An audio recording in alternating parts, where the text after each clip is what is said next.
जय हिंद। स्वागत है आप सभी का एक बार फिर से अपने YouTube चैनल में।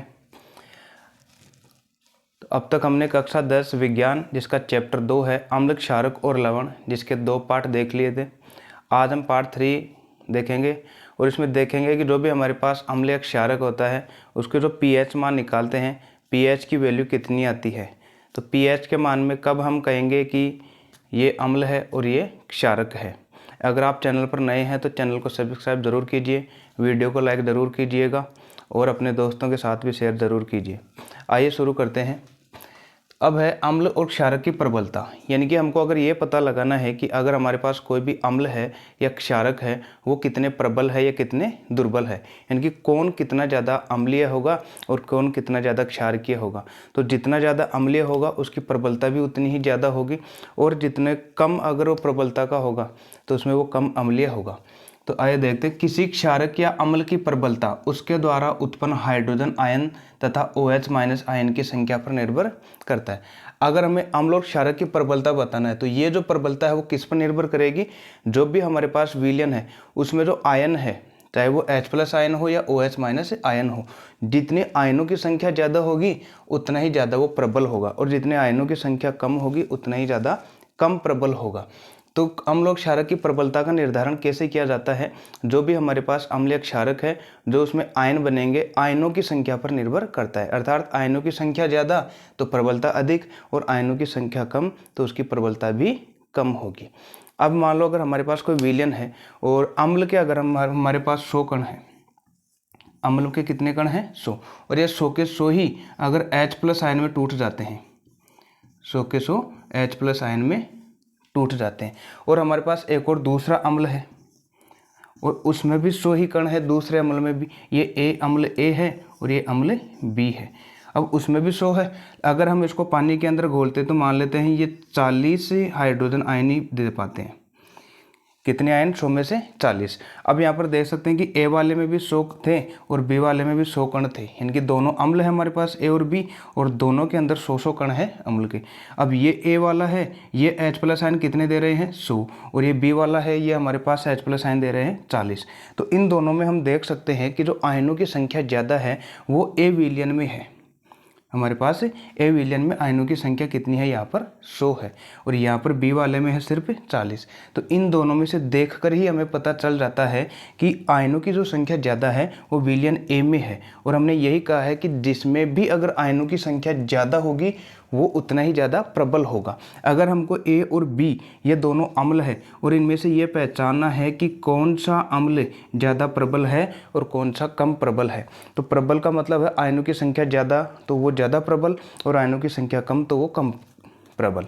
तो अगर हम इन दोनों में देखें आयनों की संख्या ज़्यादा हमारे पास इस A वाले में आ रही है और B वाले में आयनों की संख्या सिर्फ 40 आ रही है, तो ज़्यादा हमारे पास आ रही है A वाले में। तो ज़्यादा अम्लीय कौन है, ये A वाला है, तो ज़्यादा प्रबल भी कौन होगा, हमारे पास ये विलयन A वाला होगा। क्यों, क्योंकि इसमें हमारे पास आयनों की संख्या ज़्यादा है।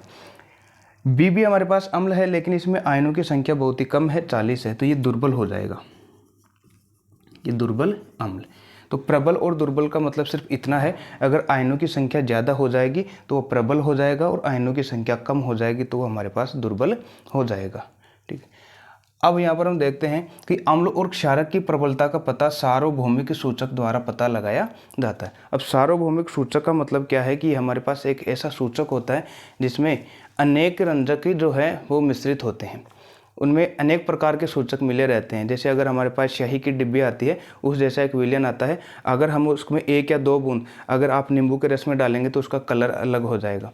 तो कलर के आधार पर हम उसको पहचान पाते हैं कि ये हमारे पास अम्ल होगा या फिर क्षार होगा।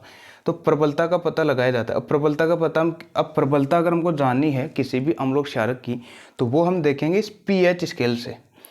प्रबलता का अगर पता लगाना है कि ज़्यादा प्रबल तो कौन है और कम प्रबल कौन है तो इसका पता इस pH स्केल से लगाया जाता है। अब हम ये देखते हैं कि pH स्केल क्या है, और यहाँ से ये जो टॉपिक है pH स्केल वाला वो एग्जाम के पॉइंट ऑफ व्यू से बहुत ही इंपॉर्टेंट है, इसमें बहुत सारे क्वेश्चन पूछे जाते हैं। तो pH स्केल क्या है, तो यहाँ से एक शब्द है P और H। P का मतलब है पावर ऑफ, H का मतलब है हाइड्रोजन, तो पावर ऑफ हाइड्रोजन। तो pH का मतलब क्या है, किसी विलयन में H+ आयनों की सांद्रता का पता लगाने के लिए जिस स्केल को उपयोग में लिया जाता है उसे हम pH स्केल कहते हैं।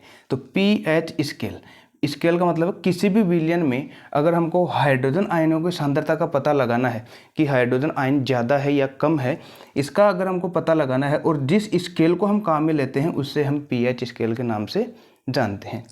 तो scale pH power of hydrogen, यानी कि हाइड्रोजन आयन की सांद्रता का जिस स्केल पर पता लगाया जाता है उसी को हम pH स्केल के नाम से जानते हैं। ये तो हो गई pH स्केल की परिभाषा। तो pH स्केल की परिभाषा क्या हो जाएगी, किसी भी विलयन में H+ आयनों की सांद्रता का पता लगाने के लिए जिस स्केल को हम उपयोग में लेते हैं उस स्केल को हम pH स्केल के नाम से जानते हैं।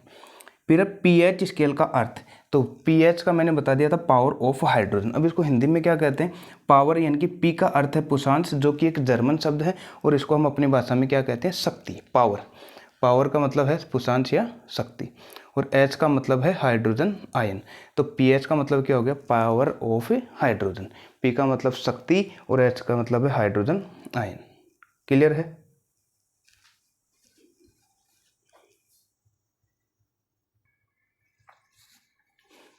अब इसके बाद में है pH स्केल का चित्र, डायग्राम, कि pH स्केल का हम चित्र कैसे बनाएंगे। तो देखो, पहले हमको pH स्केल का अगर चित्र बनाएंगे तो हमको 0 से शुरू करना है और यहाँ पर हमको 14 तक लिखनी है, 14 तक, 0 से लेकर 14 तक, क्योंकि pH का मान 0 से लेकर 14 के बीच में ही होता है। और इसके मध्य में हमको लेना है 7, इसके मध्य में हमको लेना है 7, और इसके बीच में से एक ऐसी हमको रेखा खींचनी है, इस कोने से इस कोने को मिलाती हुई एक रेखा खींचेंगे। अब पहले वाले ऊपर वाले में लिखेंगे H+ और दूसरे वाले में लिखेंगे OH-। तो इस तरीके से हमको इसका एक चित्र बनाना पड़ेगा। अब यहाँ पर अगर चित्र बना दिया, अगर मान लो हमारे पास कोई विलयन है, उसका अगर हम pH मान निकालते हैं और pH का मान 0 से लेकर 14 तक के बीच में आ जाता है, तो वह हमारे पास या तो अम्ल होगा या फिर होगा क्षारक। तो अम्ल तो कौन सा होगा और क्षारक कौन सा होगा, अगर हमारे पास कोई भी विलयन है और उसमें से अगर pH का मान 0 से लेकर 7 के बीच में आ जाता है या 7 से कम आ जाता है, तो वह तो होगा अम्लीय प्रकृति का, वह विलयन अम्लीय प्रकृति का होगा। अर्थात किसी भी विलयन का अगर pH का मान 7 से कम आ जाता है तो वह विलयन अम्लीय होगा, अम्ल होगा वो। अगर हमारे पास pH वैल्यू 7 से लेकर 14 के बीच में आ जाती है तो वह विलयन होगा क्षारक, वह विलयन हो जाएगा क्षारक, यानी कि OH- वाला। अब अगर मान लो 7 ही आ जाए, फिक्स 7 आ जाए बीच में, तो 7 आ जाएगा तो वह विलयन जो होगा वो उदासीन होगा, अर्थात ना वह अम्लीय होगा और ना ही क्षारकीय होगा। अगर हम किसी भी विलयन का अगर pH का मान फिक्स 7 आ जाता है, कितना आ जाता है हमारे पास, फिक्स 7, तो वह विलयन कैसा होगा, उदासीन। तो यह है पहली कंडीशन। अगर pH का मान, किसी भी विलयन के pH का मान 7 आ जाता है तो वह विलयन होगा उदासीन। अगर pH का मान 7 से कम आ जाता है तो वह विलयन होगा अम्लीय, 7 से कम आएगा तो वह हो जाएगा अम्ल। जैसे मान लो किसी भी हमारे पास विलयन है और उसका pH का मान अगर 5 आ जाता है, तो 5 देखो 7 से कम है तो 5 वाला क्या हो जाएगा, अम्ल। अगर हमारे पास 9 आ जाता है, किसी भी विलयन के pH का मान 9 आ जाता है, तो 9 7 से ज़्यादा है, तो 7 से ज़्यादा वाला जो होगा वो होगा हमारे पास क्षारक। pH का मान अगर 7 से अधिक आ जाता है तो वह विलयन क्षारकीय होगा। अभी स्केल है और यहाँ पर 0 से लेकर 14 तक संख्या अंकित रहती है। जैसे यहाँ पर 0 है, फिर 1, फिर 2, फिर 3, 4, 5, 6, इस तरीके से 8, 9, 10, 11 और 12। अब यहाँ से क्वेश्चन जो देखने को मिलता है वो हमको यहाँ पर देखो, अगर 0 की तरफ देखें तो हाइड्रोजन जो H+ आयन है इसका ग्राफ थोड़ा ज़्यादा है, और जैसे जैसे अगर हम आगे जाते हैं, देखो फिर 1, 2, 3, 4, 5, 6, 7 और फिर 8, 9, 10, 11, 12, 13, 14 तक जाते हैं, तो ये जो इसका साइज़ कम होता जाता है H+ का साइज़ कम होता जाता है। लेकिन इसके विपरीत देखें, यहाँ पर OH वाला जो है ये बढ़ता जाता है। देखो यहाँ पर पहले बहुत कम है, फिर ग्राफ इतना हो गया, फिर ग्राफ इतना, और ये देखो यहाँ पर 14 पर सबसे ज़्यादा, 14 पर ये OH वाला सबसे ज़्यादा ग्राफ है। 0 या 1 के समथिंग तो ये हमारे पास है H का यहाँ पर ज़्यादा, और यहाँ पर किसका है, OH का। तो इसका मतलब है कि अगर H+ आयन यहाँ पर ज़्यादा है, H+ आयन यहाँ पर, और जैसे जैसे अगर pH का मान आगे बढ़ रहा है 1, 2, 3, 4, तो देखो हाइड्रोजन आयन का जो ग्राफ है वो कम होता जा रहा है। अब इतना रह गया और यहाँ पर सिर्फ इतना रह गया, आगे जाएंगे तो और भी कम होता जा रहा है। तो इसका मतलब है कि अगर हम अम्ल की बात करें, अगर pH का मान बढ़ेगा तो अम्लीयता का मान उसका कम होता जाता है। तो उल्टा हो गया। अगर यहाँ से 7 से अगर हम इधर चलें, बाईं तरफ चलें, 7 से बाईं तरफ चलें, तो अगर हम इधर जाएंगे तो pH का मान कम होता जा रहा है। पहले 7, फिर 6, फिर 5, फिर 4, फिर 3, फिर 2 और फिर 1, ऐसे। तो pH का मान तो कम होता जा रहा है, लेकिन अम्ल का मान बढ़ता जा रहा है। pH का मान कम हो रहा है और साथ में अम्ल का मान बढ़ता जा रहा है। अम्ल का मान क्यों बढ़ रहा है? क्योंकि यहाँ पर देखो H+ जो है ये H+ का है, पहले ये इतना था फिर इतना था। H+ आयनों की संख्या देखो बढ़ती जा रही है और यहाँ पर बहुत ज़्यादा हो जाती है।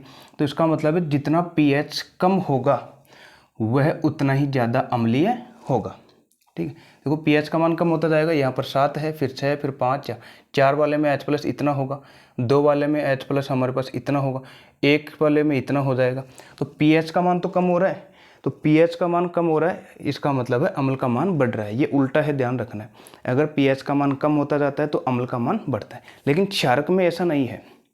क्षारक में देखो, अगर हम इधर जाएंगे pH का मान बढ़ता जा रहा है, 8, फिर 8 से 9, फिर 9 से 10, 11, 12। तो यहाँ पर अगर OH देखें तो OH पहले इतना है, फिर इतना हो गया, फिर इतना हो गया, OH इतना हो गया। तो क्षारक बढ़ता जा रहा है, pH का मान भी बढ़ रहा है और क्षारक वाला ग्राफ भी बढ़ता जा रहा है। तो अगर जैसे जैसे pH का मान बढ़ता है क्षारक का मान बढ़ेगा, लेकिन अम्ल में उल्टा है। जैसे जैसे अगर pH का मान बढ़ता है तो अम्ल का मान कम होता है। देखो, अगर आप pH का मान यहाँ से बढ़ाते हुए इधर जाएंगे आगे की तरफ, तो H का मान कम होता जा रहा है, अम्ल का मान कम होता जा रहा है। तो pH का मान बढ़ रहा है लेकिन अम्ल का मान कम हो रहा है। लेकिन इस क्षारक के साथ उल्टा हो रहा है, pH का मान बढ़ता जा रहा है और ये OH का मान भी बढ़ता जा रहा है। अगर pH का मान बढ़ रहा है तो क्षारक का मान बढ़ रहा है, लेकिन यहाँ पर pH का मान बढ़ रहा है तो अम्ल का मान कम हो रहा है। एक क्वेश्चन से हम इसको देख सकते हैं। हमारे पास जैसे 4 विलयन है और जिनके हमको pH का मान आ गया, जैसे 1 आ गया, 2, 3 और 4।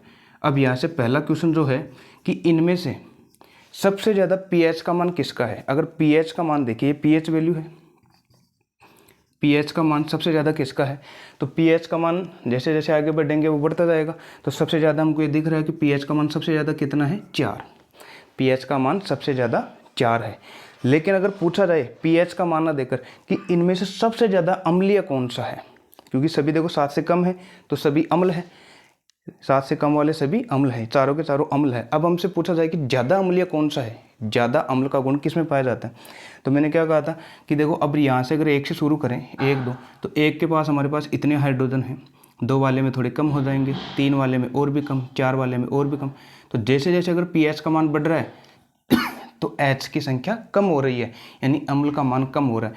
तो अगर हम इधर जाएं तो जैसे जैसे अगर pH का मान कम होता जाएगा तो H+ आयन का मान बढ़ता जाएगा। तो pH का मान जितना कम होगा वह उतना ही ज़्यादा अम्लीय होगा, ये ध्यान रखना है। pH का मान जितना कम वह उतना ही ज़्यादा अम्लीय, और pH का मान जितना ज़्यादा उतना ही ज़्यादा क्षारकीय। तो pH का मान सबसे कम किसका है, 1। तो यह जो है ये ज़्यादा अम्लीय होगा, यह ज़्यादा अम्लीय होगा। अब कमेंट करके बताओ यहाँ तक ये बिंदु क्लियर है क्या।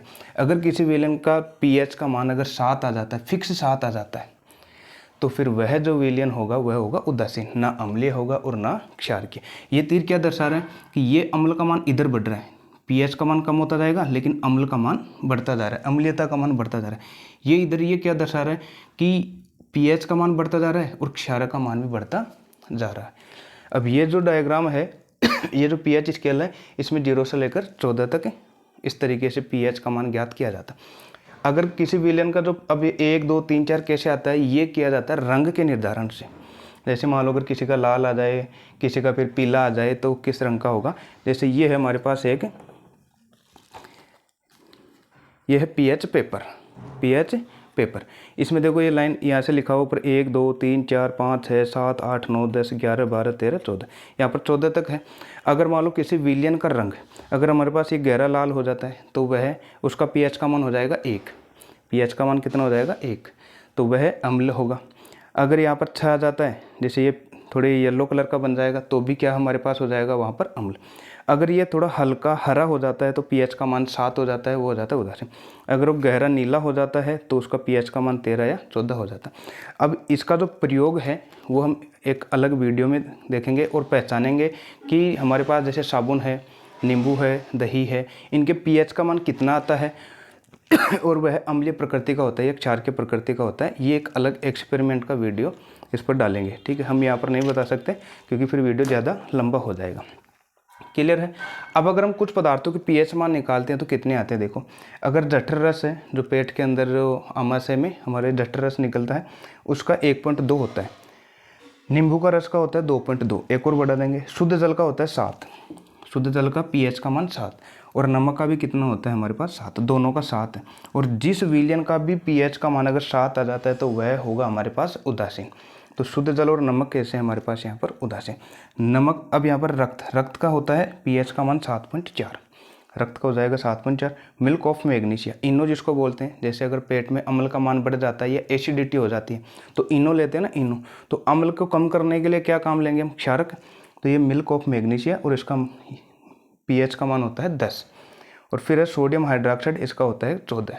सोडियम हाइड्रोक्साइड का पीएच का मान होता है 14। ये तो कुछ पदार्थ है जो एग्जाम के अंदर कभी कभी एक नंबर का पूछ लिया जाता है कि नींबू के रस का पीएच का मान बताइए, शुद्ध जल का बताइए। तो शुद्ध जल और नमक का तो हो गया 7, जठर रस 1.2, नींबू का रस 2.2, रक्त का 7.4, 7 से थोड़ा सा ज़्यादा, मिल्क ऑफ मैग्नीशिया ये 10 और सोडियम हाइड्रोक्साइड 14, ठीक है।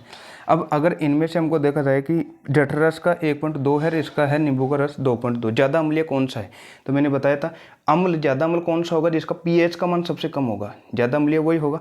तो इनमें से पीएच का मान कम किसका है, जठर रस का, तो ज़्यादा अम्लीय यही होगा जठर रस वाला, ठीक है। तो ये है हमारे पास पीएच स्केल। अब कमेंट करके बताओ यहाँ तक क्लियर है क्या। अगर यहाँ तक क्लियर है तो आप इसका स्क्रीनशॉट ले सकते हैं। फिर चलते हैं नेक्स्ट स्लाइड पर।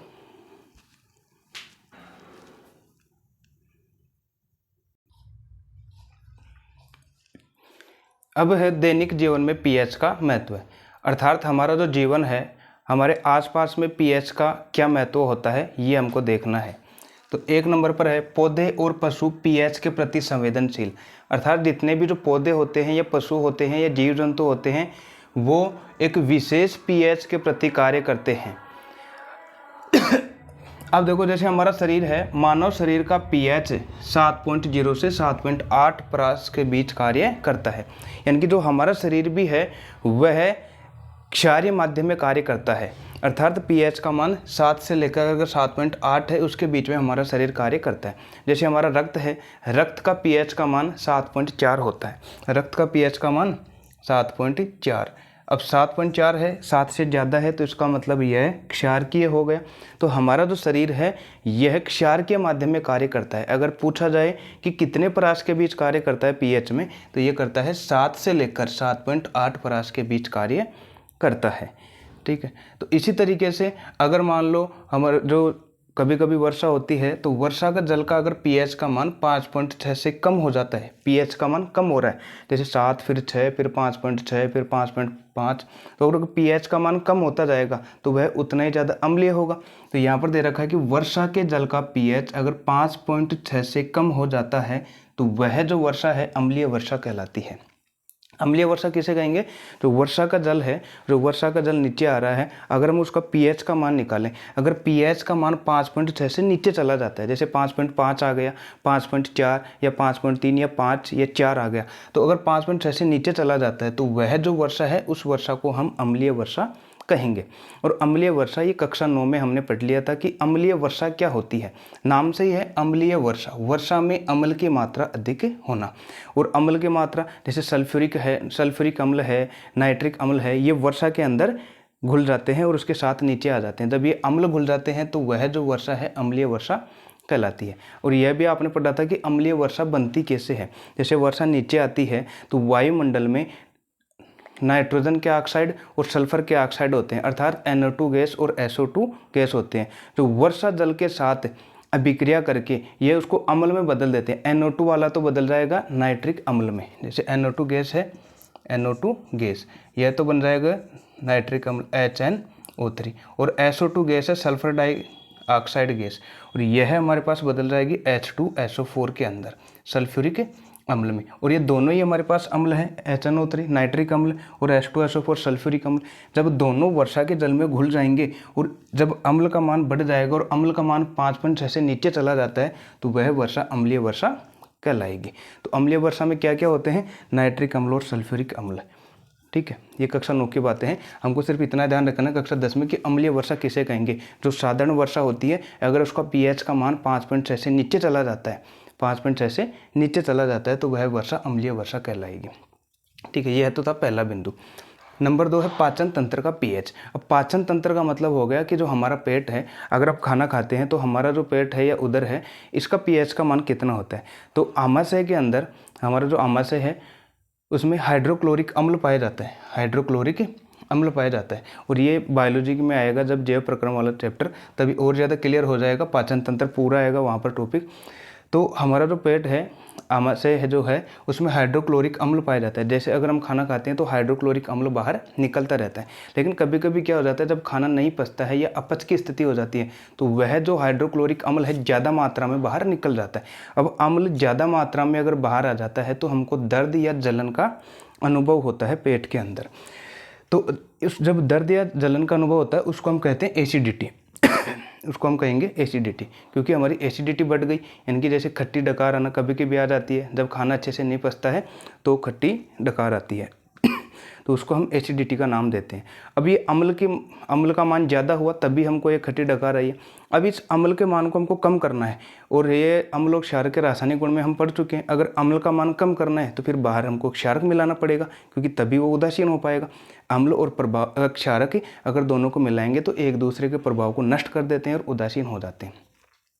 अगर ये एसिडिटी हो गई, हाइड्रोक्लोरिक अम्ल अगर ज़्यादा निकल जाता है, हाइड्रोक्लोरिक अम्ल हमारे पेट में ज़्यादा निकल जाता है तो एसिडिटी हो जाती है। अम्ल से ही नाम से ही है, अम्ल ज़्यादा निकलना, एसिडिटी। एसिडिटी को हिंदी में अम्लता भी कहते हैं।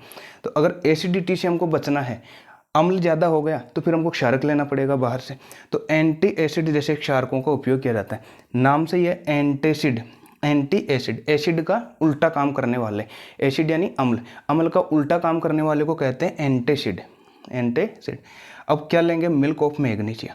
जैसे अगर एसिडिटी हो गई, ठीक है, तो एसिडिटी को कम करने के लिए हम इनो लेंगे। और इनो क्या है हमारे पास, इनो में ही क्या आता है, मिल्क ऑफ मैग्नीशिया, वह क्षारक है।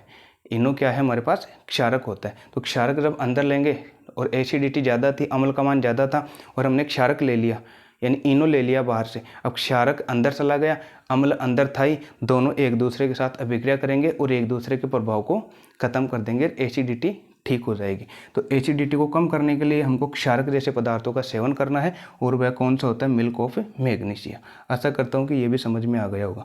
पाचन तंत्र का हमको सिर्फ इतना ध्यान रखना है कि हमारा जो आमाशय है उसमें HCl हाइड्रोक्लोरिक अम्ल निकलता है, और जब कभी कभी ज़्यादा मात्रा में निकल जाता है तो अम्लता ज़्यादा हो जाती है, एसिडिटी हो जाती है। उस एसिडिटी को कम करने के लिए हम क्षारक का उपयोग करेंगे, और वह जो क्षारक होगा वह होगा हमारे पास इनो। इनो में क्या आता है, मिल्क ऑफ मैग्नीशिया। क्लियर। फिर है दंत क्षय। नाम से पता चल रहा है दंत क्षय, दांतों का खराब होना, दांतों का खराब होना। तो दांत खराब कब होते हैं, तो देखो जब मुंह के पीएच का मान 5.5 से कम हो जाता है तो दांतों का क्षय प्रारंभ हो जाता है। अगर मुख का पीएच हम निकालें और वह 5.5 से नीचे चला जाता है, 5.5 से नीचे चला जाता है, इसका मतलब मुख में अम्ल का मान ज़्यादा बढ़ गया, क्योंकि अगर 5.5 से कम जाता जाएगा तो अम्ल का मान ज़्यादा हो जाएगा।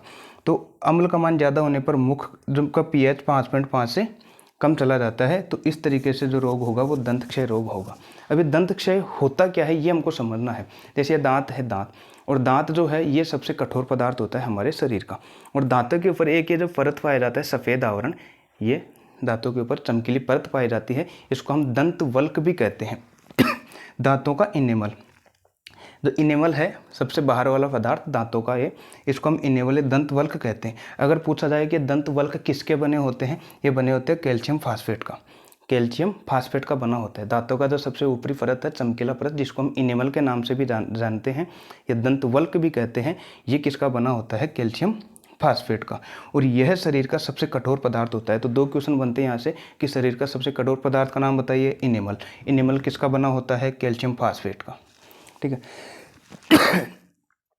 अब ये दंत क्षय होता कैसे है, जैसे अगर हम खाना खाते हैं और खाना खाते हैं तो खाना खाने के बाद कुछ जो कण हैं वो दांतों में रह जाते हैं, कुछ कण दांतों में रह जाते हैं। तो ये जो भोजन के कण हैं जब दांतों में रह जाते हैं तो हमारे आसपास बहुत सारे बैक्टीरिया घूमते रहते हैं जो हमको आंखों से दिखाई नहीं देते, और ये बैक्टीरिया जो है मुख में प्रवेश कर जाते हैं, और मुख में प्रवेश करते हैं तो ये सीधा जो भोजन के छोटे छोटे कण हमारे दांतों में उपस्थित रहते हैं उन पर जाकर ये आक्रमण करते हैं। और जब भोजन का वहाँ से विघटन करेंगे, भोजन का वहाँ से विघटन करना शुरू कर देंगे, जो छोटे छोटे कण हैं उस पर जाकर ये क्रिया करते हैं, और वहाँ से जब उसका भोजन का विघटन करते हैं तो ये जो है वहाँ से अम्ल को बाहर निकालता रहता है। जैसे जैसे अगर भोजन का विघटन करेंगे और ये अम्ल को बाहर निकालते रहते हैं तो मुख में अम्ल का मान बढ़ जाएगा, और अम्ल का मान बढ़ेगा तो उसका मतलब है पीएच का मान कम होता चला जाएगा, और जब पीएच का मान 5.5 से कम हो जाता है, इसी को हम दांतों का क्षय प्रारंभ हो जाता है। इसी को हम दांतों का क्षय भी रोग भी कहते हैं।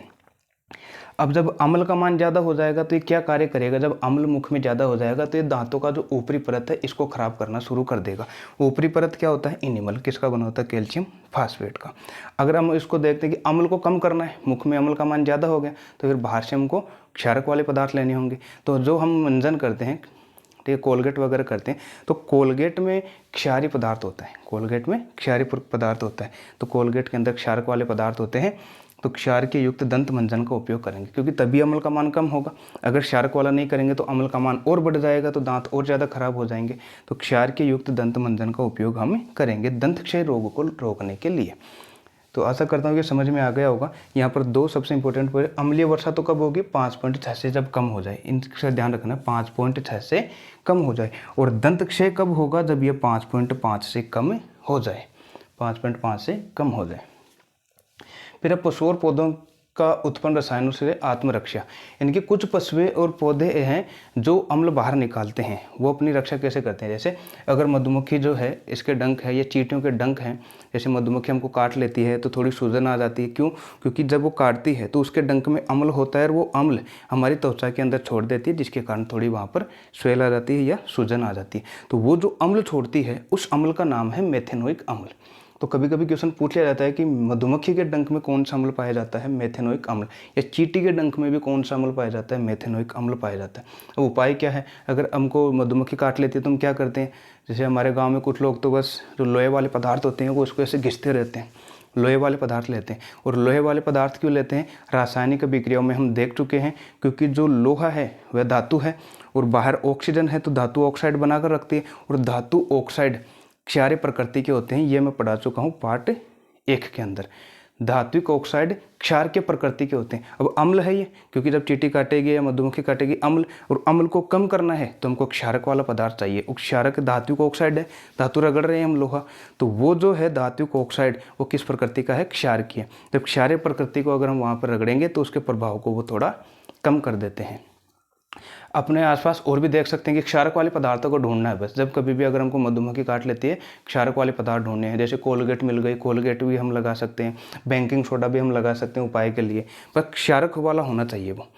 अब कभी कभी बोल दिया जाता है गाँव के अंदर कि ये लो लोहे को रगड़ लो, तो लोहे को रगड़ने के लिए क्यों बोला जाता है, क्योंकि लोहा धातु है और बाहर ऑक्सीजन है, धातु को ऑक्साइड बनाएगा, और धातु को ऑक्साइड क्षारीय प्रकृति के होते हैं, और क्षार की प्रकृति उस अम्ल को जो है उसके प्रभाव को कम कर देता है। वहाँ पर नेटल का पौधा, ये जैसे पहाड़ है, डोंगरी है, वहाँ पर एक पौधा पाया जाता है नेटल का पौधा, और नेटल के पौधे में भी मेथेनोइक अम्ल पाया जाता है। वहाँ पर छोटे छोटे जैसे सुई जैसे बाहर निकली रहती है, इसमें भी मेथेनोइक अम्ल पाया जाता है। और उसी के पास में एक छोटा सा पौधा और पाया जाता है जिसको बोलते हैं डोक पौधा, और डोक पौधा की जो पत्ती है उसको रगड़ने से ये नेटल का पौधा का जो प्रभाव है जिसमें मेथेनोइक अम्ल था उसका प्रभाव कम हो जाता है। तो ध्यान रखना, नेटल के पौधे में कौन सा अम्ल पाया जाता है, मेथेनोइक अम्ल। इसके प्रभाव को कम करने के लिए कौन सा पौधा काम में लिया जाता है, डोक पौधे।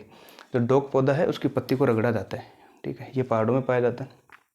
और एक लास्ट है मिट्टी का पीएच। मिट्टी, जैसे अगर हमको फसल अगर अच्छी करनी है तो फिर मिट्टी के हम पीएच की जांच करते हैं। जैसे मान लो एक फसल ऐसी है जो क्षारीय माध्यम में अच्छी होगी, जैसे मिट्टी का पीएच अगर 8 है तो ही वो फसल अच्छी होगी, अन्यथा नहीं होगी। और जब हम पीएच मान निकालते हैं तो 5 आ जाता है। 5 आने का मतलब है कि वह अम्लीय है, वह मिट्टी अम्लीय है, अम्ल का मान ज़्यादा है। अब हमको चाहिए वो क्षारीय माध्यम में, तो हम क्या करेंगे, उस मिट्टी के अंदर क्षार के पदार्थ मिला देंगे जैसे चूने का पदार्थ वगैरह वो है वो मिला देंगे, तो मिट्टी हो जाएगी क्षार के माध्यम में। तो इच्छा अनुसार जो जिस फसल को हमको पीएच की आवश्यकता होती है उसमें हम उसको बदल देते हैं, क्षार की या अम्लीय माध्यम में। तो देखो, अच्छी उपज के लिए पौधों को विशिष्ट पीएच परास की आवश्यकता होती है। अच्छी अगर हमको उपज की चाहिए, अच्छी उपज चाहिए, तो पौधों को भी एक विशेष पीएच परास की आवश्यकता होती है, और आवश्यकता अनुसार अम्लीय या क्षार के पदार्थों को मिट्टी में मिला देते हैं। अगर हमको अम्लीय माध्यम में चाहिए तो अम्ल वाला पदार्थ मिला देंगे, और अगर क्षारक वाला हमको चाहिए तो क्षारक वाला पदार्थ मिट्टी में मिला देते हैं। और उसको बदल लेते हैं। तो ये थे दैनिक जीवन में पीएच के महत्व के 5 बिंदु। ठीक है, कमेंट करके बताओ ये 5 बिंदु क्लियर है क्या। अगर क्लियर है तो फिर चलते हैं नेक्स्ट स्लाइड पर। अगर आप इसका स्क्रीनशॉट लेना चाहते हैं तो लीजिए।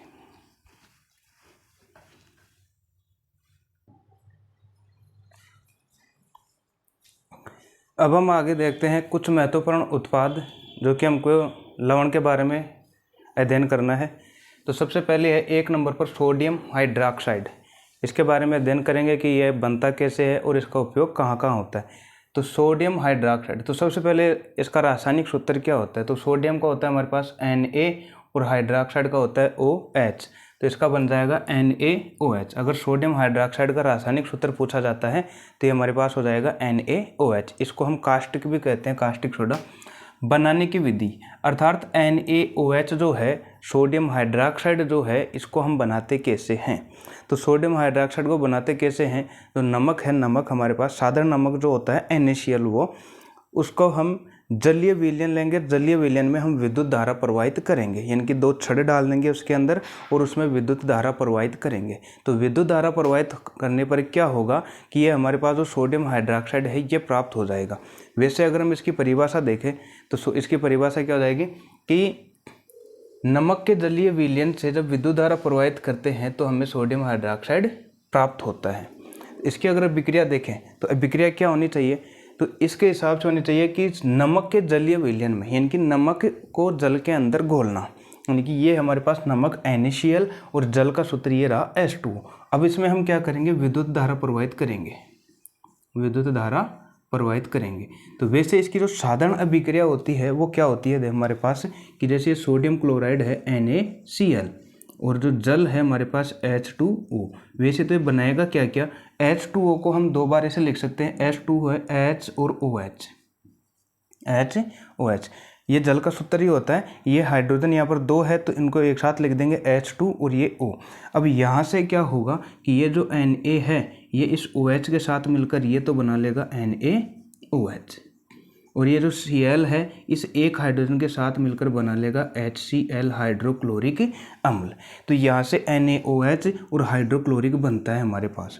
तो ये जो हमने नमक लिया है और ये जो इसका जल लिया है, नमक की जब जल के साथ विक्रिया करवाते हैं, अभी विद्युत धारा प्रवाहित नहीं कर रहे हैं, हमने क्या किया कि नमक ले लिया और उसके अंदर नमक को हमने जल के अंदर घोल दिया, H2O के अंदर घोल दिया। तो उसमें हमारे पास जो उत्पाद बन रहे हैं वो बन रहे हैं NaOH और HCl बन रहे हैं।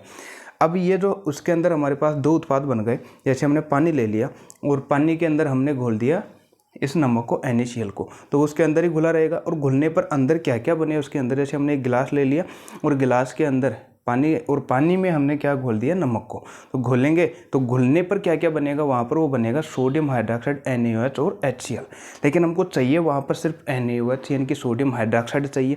तो सोडियम हाइड्रॉक्साइड चाहिए, उसमें अभी HCl घुला हुआ है, अभी उस बर्तन के अंदर HCl घुला हुआ है, ये हमको नहीं चाहिए। उस HCl को बाहर निकालने के लिए हम क्या करेंगे, उसके अंदर 2 छड़ डालेंगे। तो छड़ को हम बैटरी से संयोजित करेंगे और उसमें विद्युत धारा प्रवाहित करेंगे। तो विद्युत धारा प्रवाहित करने पर क्या होगा कि जो दोनों छड़ है, जो 2 छड़ हमने बाहर से डाली थी, दोनों छड़ों से गैसें बाहर निकलेगी। तो एक तो यहाँ से कौन सी गैस बाहर आ जाएगी, हाइड्रोजन, और एक आ जाएगी क्लोरीन गैस। ये 2 गैसें बाहर निकल जाएगी और जैसे जैसे बाहर निकलती जाएगी और लास्ट में हमारे पास सिर्फ सोडियम हाइड्रॉक्साइड रह जाएगा। तो ये तो इसकी साधारण अभिक्रिया। तो साधारण अभिक्रिया में देखो हमने क्या किया कि NaCl ले लिया और H2O ले लिया, जल के अंदर नमक को हमने घोल दिया, तो हमारे पास ये बनेगा NaOH और HCl ही बनेगा। लेकिन अब हमने क्या किया, विद्युत धारा प्रवाहित कर दी। ये इसका चित्र, विद्युत धारा प्रवाहित करेंगे तो HCl जो है वो हाइड्रोजन गैस और क्लोरीन गैस में टूट जाएगा और ये गैसें तो निकल जाएगी बाहर और लास्ट में हमारे पास रह जाएगा NaOH। अब इसका विद्युत धारा प्रवाहित करने पर जो इसका कभी कभी चित्र पूछ लिया जाता है, तो वो चित्र क्या है, देखो हमारे पास ये है, हमारे पास NaOH और हमने इसमें जल ले लिया, जल के अंदर नमक को घोल दिया, NaCl, ये पूरा घोल है इसके अंदर बर्तन के अंदर। जैसे Na नमक का घोल है, यानी कि नमक का घोल इधर से जा रहा है, यहाँ पर पूरा भरा हुआ है। अब इसके अंदर हमने 2 छड़ डाल दी, ये रही 2 छड़, ठीक है। तो 2 छड़ डाल दी और इसको हमने बैटरी से जोड़ दिया। दोनों छड़ों को बाहर अगर वायर लगाकर बाहर निकालेंगे, उसको हम बैटरी से जोड़ेंगे। तो बैटरी से जब जोड़ेंगे तो एक सिरा तो होता है बैटरी का प्लस का और दूसरा सिरा होता है माइनस का। एक सिरा होगा प्लस का और दूसरा सिरा होता है माइनस का। प्लस वाला जो सिरा होता है उसको हम एनोड के नाम से जानते हैं। ये अध्याय फर्स्ट में भी हमने देखा था कि बैटरी के जो प्लस सिरे से जो छड़ जुड़ी रहती है उसको हम कहते हैं एनोड। ये जो छड़ है ये तो है एनोड, प्लस वाली छड़ एनोड, और माइनस वाली जो छड़ है ये है हमारे पास कैथोड। ये है कैथोड, ठीक है। ये एनोड छड़ है और ये है कैथोड। एनोड का मतलब प्लस वाली छड़ और कैथोड का मतलब माइनस वाली छड़। क्योंकि बैटरी लेंगे, बैटरी से अगर जैसे मान लो एक पेन में ये जोड़ूंगा और दूसरा पेन में ये जोड़ूंगा तो बैटरी के प्लस से जो पेन जुड़ा रहेगा प्लस वाले से उसको तो हम कहेंगे एनोड, और बैटरी के माइनस वाले से जो जुड़ा रहेगा उसको हम बोलेंगे कैथोड। अब यहाँ से जैसे हम विद्युत धारा प्रवाहित करेंगे तो ये हमारे पास जो नमक का घोल था इसमें क्या क्या बना हुआ था, NaOH और HCl, NaOH और HCl, ये रहा इसके अंदर HCl। जैसे विद्युत धारा प्रवाहित करेंगे तो ये HCl हमारे पास टूट जाएगा, ये HCl टूट जाएगा, ये टूटेगा HCl, तो एक पर तो बनेगा H प्लस और एक पर बनेगा Cl माइनस। तो अब H प्लस और ये रहा Cl माइनस टूटेगा विद्युत धारा प्रवाहित करने पर, तो ये है प्लस, और प्लस के पास जाएगी माइनस वाली। प्लस के पास कौन सी अट्रैक्ट होती है, माइनस वाली। ये हमने जल के अपघटन के अंदर भी देखा था अध्याय फर्स्ट में, आप वहाँ पर जाकर भी देख सकते हैं। तो ये प्लस की छड़ है, इसके पास माइनस वाली यानी कि क्लोरीन वाली गैस जाएगी, और ये है माइनस, और इसके पास आएगी ये H प्लस यानी हाइड्रोजन वाली गैस, क्योंकि विपरीत एक दूसरे को आकर्षित करते हैं। तो कैथोड गैस, कैथोड छड़ से तो हाइड्रोजन गैस बाहर निकल रही, ये रहा हाइड्रोजन का मैंने ऊपर लगा दिया, और ये जो एनोड है ये जो प्लस वाली छड़ है इसके पास माइनस वाली जाएगी अर्थात क्लोरीन गैस बाहर जाएगी। तो अगर हम जितनी देर तक इसमें विद्युत धारा प्रवाहित करेंगे और जितनी मात्रा में इसमें HCl है वो हाइड्रोजन और क्लोरीन गैस के अंदर टूटेगा और इन दोनों छड़ों से बाहर निकलती रहेगी। तो कैथोड से तो हाइड्रोजन गैस और एनोड से क्लोरीन गैस से बाहर निकलती है। तो क्लोरीन गैस निकल रही है और साथ में क्षार भी बन रहा है NaOH, ये भी तो बन रहा था ना हमारे पास NaOH, और मैंने क्या बताया था जिसमें अगर OH समूह उपस्थित है वो हमारे पास क्षार होता है, जिसमें OH समूह उपस्थित होता है वो क्षार होता है। तो यहाँ पर क्षार का तो निर्माण हो ही रहा है, और साथ में कौन सी गैस बन रही है, क्लोरीन गैस, साथ में क्लोरीन गैस। ये क्षारक बन रहा है और ये क्लोरीन गैस, क्षारक और क्लोरीन, तो दोनों बन रहे हैं, इसलिए इस पूरी अभिक्रिया को हम क्लोर क्षार अभिक्रिया भी कहते हैं। क्लोर क्षार अभिक्रिया, क्लोर क्षार। तो क्लोर क्षार अभिक्रिया क्यों कहते हैं, क्योंकि इसमें क्लोरीन गैस और क्षारक का निर्माण, दोनों का निर्माण हो रहा है, इसलिए इस पूरी अभिक्रिया को हम क्लोर क्षार अभिक्रिया कहते हैं। ये बहुत बार एग्जाम में पूछी जा चुकी है अभिक्रिया कि क्लोर क्षार अभिक्रिया किसे कहते हैं। तो क्लोर क्षार अभिक्रिया किसे कहते हैं, जब हम नमक के जलीय विलयन में, नमक के जलीय विलयन में, ये जल है और ये नमक है, नमक के जलीय विलयन में विद्युत धारा प्रवाहित करते हैं तो क्षारक और क्लोरीन गैस का निर्माण होता है। क्षारक और क्लोरीन गैस, क्षारक और क्लोरीन गैस का निर्माण होता है, इसलिए इस अभिक्रिया को हम क्लोर क्षार अभिक्रिया भी कहते हैं, क्लोर क्षार अभिक्रिया भी कहते हैं। तो कमेंट करके बताओ ये क्लियर है क्या यहाँ तक। बनाने की विधि कैसे बनाते हैं, सोडियम हाइड्रोक्साइड को कैसे बनाते हैं, नमक लेते हैं और उसका जलीय विलयन लेते हैं, फिर उसका हम विद्युत धारा प्रवाहित करते हैं। तो विद्युत धारा प्रवाहित करने पर हाइड्रोजन और क्लोरीन गैस तो बाहर निकल जाएगी और हमको एक क्षारक यानी कि NaOH प्राप्त हो जाएगा, और इस अभिक्रिया को हम क्लोर क्षार अभिक्रिया भी कहते हैं। ये इसका डायग्राम आप बना लेना। अब यहाँ से देखो नमक का घोल ले लिया, इसमें NaOH रह जाएगा, ये झिल्ली है अर्थात ऐसी झिल्ली जिसमें जो आयन है वो गमन कर सकते हैं। जैसे H प्लस वाला तो इसकी तरफ आकर्षित होगा, ये माइनस वाला Cl माइनस वाला इस प्लस के पास आकर्षित होगा तो क्लोरीन गैस इधर आ जाएगी, और ये है हाइड्रोजन गैस इधर आ जाएगी माइनस वाले के पास। तो एक तरफ से तो हाइड्रोजन जाएगी और एक तरफ से क्लोरीन गैस जाएगी, और एक तरफ हमारे पास पूरे विलयन में बच जाएगा NaOH। ये है इसका चित्र, ठीक है। अब इसके उपयोग देखते हैं क्या क्या प्राप्त हुआ हमको। देखो एक तो NaOH प्राप्त हुआ, क्लोरीन गैस और हाइड्रोजन गैस, इन तीनों का उपयोग कहाँ कहाँ किया जाता है। तो सबसे पहले देखते हैं क्लोरीन गैस का उपयोग। क्लोरीन गैस जो है ये जल की स्वच्छता में काम आता है। अगर जल के अंदर अगर हम क्लोरीन गैस प्रोवाइड कर देंगे तो जल स्वच्छ हो जाएगा। और इसका उपयोग कहाँ किया जाता है, PVC के अंदर किया जाता है, रोगाणुनाशक में किया जाता है। रोगाणुनाशक का मतलब हो गया रोगाणुओं को खत्म करने की दवा के अंदर, रोगाणुनाशक में भी क्लोरीन गैस का उपयोग किया जाता है। कीटनाशक, कीड़ों को मारने की जो दवा, कीटों को मारने की जो दवा है उसमें भी। और CFC ये कक्षा 9 में आया था, क्लोरोफ्लोरोकार्बन, क्लोरोफ्लोरोकार्बन ये इसके अंदर भी भरी जाती है। क्लोरो नाम से यह क्लोरोफ्लोरोकार्बन, क्लोरो यानी क्लोरीन, F यानी फ्लोरीन और कार्बन, जो कि रेफ्रिजरेटर में भरी जाती है तो उसमें भी क्लोरीन गैस आती है। तो CFC के अंदर भी क्लोरीन गैस का उपयोग किया जाता है। फिर है हाइड्रोजन गैस का उपयोग। यह ईंधन के रूप में किया जाता है, ईंधन जिसको जलाने में भी काम में लिया जाता है, और खाद के लिए अमोनिया के रूप में, और ये अमोनिया के रूप में भी हम देते हैं क्योंकि खाद में अमोनिया ज़्यादा आती है। अमोनिया का सूत्र होता है NH3, अमोनिया का सूत्र होता है NH3। देखो यहाँ पर हाइड्रोजन गैस आ रही है, अमोनिया में भी हाइड्रोजन गैस, तो हाइड्रोजन गैस का उपयोग अमोनिया खाद के लिए अमोनिया में भी किया जाता है। और फिर एक और उत्पाद प्राप्त हो रहा था NaOH क्षारक का। इसका उपयोग कहाँ कहाँ किया जाता है? जो भी हमारे पास साबुन है या अपमार्जक है उनको बनाने में, जो साबुन है कपड़े धोने वाले, उनमें हम NaOH का उपयोग करते हैं। अपमार्जक में भी करते हैं, जिसको हम अपनी भाषा में सर्फ कहते हैं, उसको बनाने में भी, कागज़ बनाने में भी हम इसका उपयोग करते हैं। कृत्रिम फाइबर जो होते हैं जैसे तो उनमें भी इसका उपयोग किया जाता है। धातुओं से ग्रीस हटाना, जो ग्रीस फ्रीस है उनको हटाने के लिए भी सोडियम हाइड्रोक्साइड का उपयोग किया जाता है। क्लियर है?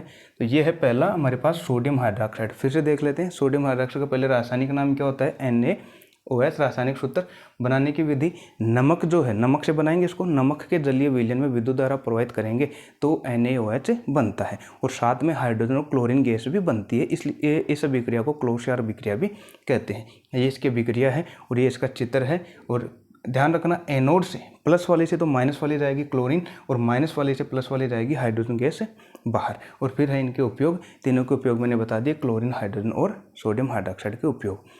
आज हम सिर्फ इसका एक ही देखेंगे, बाकी जो जितने भी रह गए हमारे पास इसके उत्पाद, जैसे बेकिंग सोडा है, धावन सोडा है, प्लास्टर ऑफ पेरिस भी है, और विरंजक चूर्ण, ये 4 और रह गए जो कि हम नेक्स्ट वीडियो में देखेंगे। अगर आप वीडियो पर नए हैं तो वीडियो को लाइक ज़रूर कीजिएगा और कमेंट करके ज़रूर बताएं कि ये आज का सेशन क्लियर है कि नहीं है। मिलते हैं नेक्स्ट वीडियो में, तब तक के लिए धन्यवाद।